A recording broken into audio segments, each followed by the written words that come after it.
இந்த மக்காச்சோளத்தை நம்ம over night ஊற வச்சுக்கலாங்கப்பா. ஊற வச்ச மக்காச்சோளத்தை வந்து கழுவி நம்ம மிக்சர் ஜாரில் போட்டுக்கலாம். அது கூட ஒரே ஒரு மிளகா, நான் தாளிக்கும் போது ஒரு மிளகா நம்ம போட்டுக்குவோம்.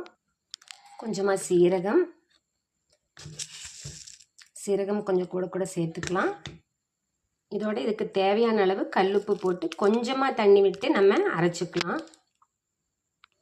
நம்ம இப்படி இந்த மாதிரி சட்னி மாதிரி நம்ம அரைச்சிட்டோம். இதை வந்து இனி நம்ம தாளித்து விட்டுடலாம். அதுக்கு தவாவை வந்து நான் ஸ்டவ்வில் வச்சுட்டு ஆயில் விட்டுட்டேன். மற்ற எல்லா பொருளும் தாளிக்கிற மாதிரி இதாங்க ஃப்ரெண்ட்ஸ். கடுகு, இன்னும் மற்ற பருப்புகள் வேணும்னா போட்டுக்கலாம். நான் கடுகு, வெங்காயம், கறிவேப்பிலை, மிளகா இது மட்டும்தான் போட போகிறேன். அப்புறம் கூட வந்து பெருங்காயத்தூள் நான் ஆட் பண்ணுவேன். இதோட கட் பண்ண சின்ன வெங்காயம் நம்ம ஆட் பண்ணிக்கலாம்.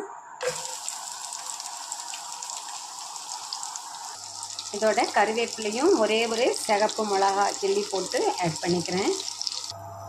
ஆனியன்லாம் நல்லா குக் ஆயிடுச்சுங்க ஃப்ரெண்ட்ஸ். அதோட வந்து நான் இப்போ ஃப்ரோசன் பட்டாணி வச்சுருக்கேன் நான்.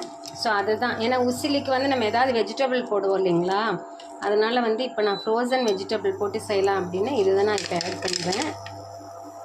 நம்ம மீல் ப்ரெப்பில் வந்து இது பண்ணி வச்சோம் இல்லைங்களா, நிறையா பட்டாணி கிடச்சிது நான் என்னோடய நேட்டிவ்க்கு போனப்போ அப்படின்ட்டு. ஸோ அதுலேருந்து கொஞ்சம் நம்ம இப்போ ஆட் பண்ணிக்கலாம். அது நல்லா வதங்கிக்கட்டும்.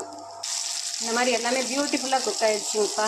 அதில் வந்து இப்போ நம்ம அரைச்சி வச்சோம் இல்லைங்களா, மக்காச்சோளம் மற்ற பொருள்களெல்லாம் போட்டு இந்த மிக்சியில் உள்ள அந்த பொருள்களை அப்படியே நம்ம இதில் ஆட் பண்ணிக்குவோம்.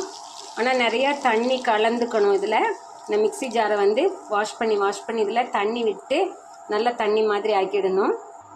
இந்த மாதிரி நல்ல தண்ணி கலந்துக்கணும். ஏன்னா இதுலேயே தான் இது குக்காக போகுது. நம்ம ஆவியில் வேக வைக்கல. வேறு உசிலிகளில் வந்து நம்ம ஆவியில் வேக வைப்போம். இது ஆவியில் வேக வைக்காமல் இப்படியே செய்கிறனால இந்த தண்ணியில் தான் அது குக் ஆகும். அது வரைக்கும் நல்லா நம்ம கலந்து கொடுத்துட்டு மூடி வச்சு குக் பண்ணிக்கலாம். நம்ம இடையில இதை ஓப்பன் பண்ணி இந்த மாதிரி கிளறி கொடுத்துக்கணும். இல்லைன்னா அடி பிடிச்ச மாதிரி ஆகிடும் ஒரு சில இடத்துல மட்டும். இது இன்னும் கொஞ்சம் கூட குக்காகி உதிரியாக வரணும். ஃப்ரெண்ட்ஸ் ஆல்மோஸ்ட் ரெடி ஆகிடுச்சு.